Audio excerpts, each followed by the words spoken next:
For many women, the days leading up to menstruation feel like an inevitable physical force building inside the body until it hits an unyielding wall. The resulting pressure creates an array of intense physical and emotional symptoms. Modern physiology classifies this premenstrual tension occurring during the luteal phase of the cycle as premenstrual syndrome, or PMS. The standard medical explanation points to specific chemical mechanisms, fluctuating hormones, an imbalance between estrogen and progesterone, and shifting neurotransmitters like serotonin. Traditional Chinese medicine approaches the human body differently. In this framework, menstruation is a highly coordinated rhythmic transformation of blood, deep cellular essence known as Jing, and a delicate shifting of yin and yang dynamics. The TCM perspective identifies these symptoms as a systemic mechanical failure in how the body processes and moves energy. TCM defines the menstrual cycle as a monthly energetic tide. A symptom-free premenstrual phase requires two precise mechanical actions. Blood must move steadily downward toward the uterus, and the body's vital energy, or qi, must flow completely free of obstruction to drive that movement. This fluid dynamic schematic illustrates exactly what happens when those actions fail. Energy rises and gathers, preparing for the release of menstruation, but hits a bottleneck valve. The result is trapped internal pressure. To understand how this blockage forms, we need to map the energetic phases of the cycle, identify the specific organ acting as the regulatory valve, and trace the destructive cascade of stress on the body. Every recognized symptom of PMS, from mood swings and cravings to cramps and acne, is a different physical expression of this trapped internal pressure seeking an exit. Look at this line graph tracking the menstrual cycle as an escalating pressure system, divided into three distinct energetic phases. Phase 1 is the post-menstrual period. The system is quiet, focusing inward to replenish fluids, yin and blood. Phase 2 aligns with ovulation. Here we see a sharp rise in energetic activity as resting yin transforms into active yang energy. Phase 3 is the premenstrual phase. This is a critical, high-pressure plateau where yang pushes the body toward its release.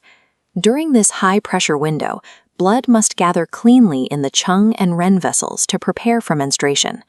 To manage this intense buildup of yang energy, the body relies on a primary mechanical valve, the liver.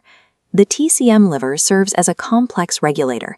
It stores blood and harmonizes the timing of menstruation, and ensures the smooth, unobstructed flow of qi throughout the entire body.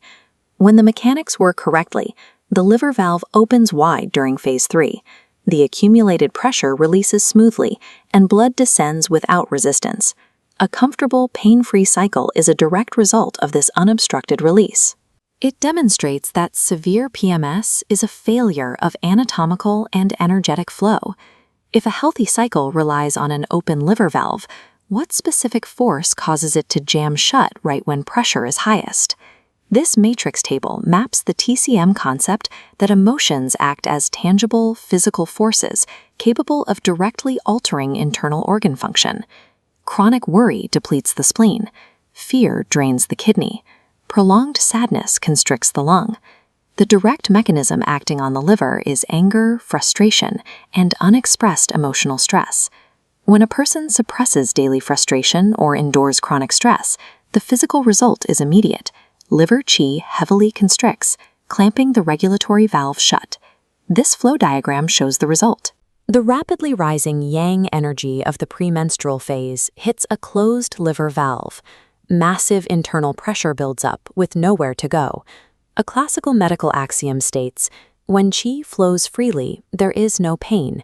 When flow is restricted, the trapped pressure is forced outward and upward, creating pain. This state of liver qi stagnation produces the classic signs of PMS: sudden mood swings, breast distension, deep irritability, and throbbing headaches. Psychological stress is the primary mechanical driver that initiates the physical pathology.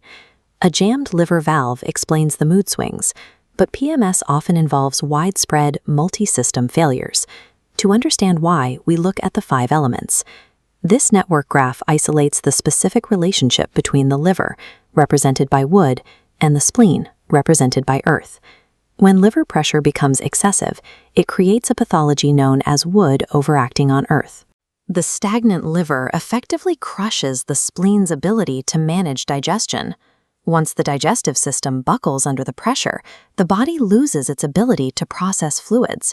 This yields severe bloating, loose stools, and heavy systemic water retention. That explains the digestive symptoms, but what happens when this intense stagnation is left untreated and becomes chronic? Returning to the flow diagram, we see a thermodynamic shift. As the trapped qi becomes highly compressed over months or years, it eventually ignites, transforming into liver heat. This internal thermal energy rises quickly to the upper body, resulting in explosive anger, cystic jawline acne, red eyes, and insomnia. The terminal stage of this cascade is severe. The extreme heat boils off internal fluids, drying out the pathways until the flow freezes entirely into a state called qi and blood stasis. Blood stasis produces the most debilitating physical symptoms: sharp, fixed pelvic pain, severe cramping, and dark menstrual blood heavily mixed with clots. These seemingly chaotic array of PMS symptoms are predictable mechanical failures stemming from a single, deeply jammed valve. The TCM clinical approach focuses on physically reopening blocked energetic pathways to restore the system's natural flow. This clinical table maps out the specific interventions required. Resolving the root cause requires soothing the liver and clearing the constraint. To force the valve open and relieve pure liver qi stagnation, practitioners stimulate specific points, particularly liver 3 and large intestine 4, to disperse the pressure. If the cascade has already crushed the earth element, the strategy expands to strengthen the spleen via points like stomach 36 and spleen 3, actively resolving the bloating and fluid retention. To clear terminal stasis and eliminate sharp, fixed pain, points like spleen 10 and spleen 6 are used to forcefully move the stagnant blood. Effectively treating PMS requires mapping exactly how far the pathology has cascaded and tailoring the intervention to the specific mechanical failure at hand. PMS is a physiological manifestation of internal pressure, distinct from the narrow definitions of hormonal fluctuation or psychological weakness. When the internal system flows without obstruction, the transition from yin to yang is seamless. The tide rolls in and rolls out, without pain. The severity of PMS serves as a highly accurate diagnostic window into a patient's overall systemic health. It reveals the functional state of liver regulation, the body's capacity for emotional processing, and the baseline balance between yin and yang. Mastering the mechanics of this energetic tide provides the blueprint to restore foundational harmony to the